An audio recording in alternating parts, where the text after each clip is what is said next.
this specific project is sort of like an outgrowth of things that we've been doing here for the past couple of years.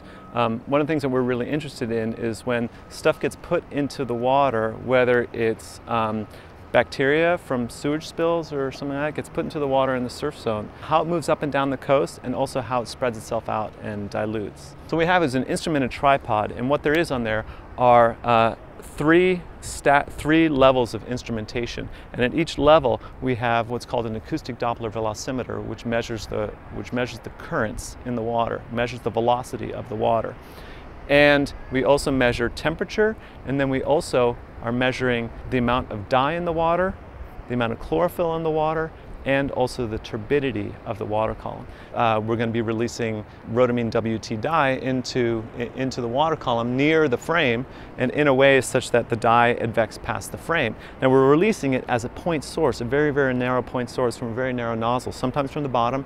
Today we'll be releasing from the surface. And then what we do is we look to see how in the vertical the dye spreads out on the different days and depending on the condition. Mixing processes in the surf zone are really particularly interesting. You know, there's lots of, you know, I'm a surfer, I'm a recreational beach user, as the expression is, and you know, you're standing here in the end of the pier. The waves are pretty small today, but still, where you can see the waves breaking, you can see sediment being pulled up off of the bottom. You know, you can see the breaking waves injecting bubbles, and these bubbles forming clouds and then coming back up. And there's lots of really interesting mixing and turbulence processes that are occurring due to the waves breaking in the surf zone. And these are things that really interest me, and it's why I like studying them.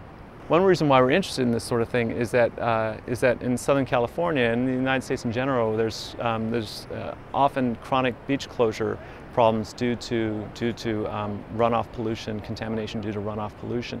And what happens is that you know, people measure the bacteria concentration at certain beaches at certain time intervals. And when the bacteria concentration exceeds, in knee-high water, exceeds a certain rate, a certain count of bacteria, then you have to close the beaches. And then what they do is they close the beaches for 24 hours. But it takes 24 hours to take a sample, then they close the beaches for 24 hours, and then they do the next sample. So there isn't really a very good understanding, and people will often be swimming in polluted beaches, and then it won't be polluted the next day, but then the beach is closed. So the idea is to sort of develop the basic physical understandings and study how a generic tracer mixes, in this case particularly in the vertical.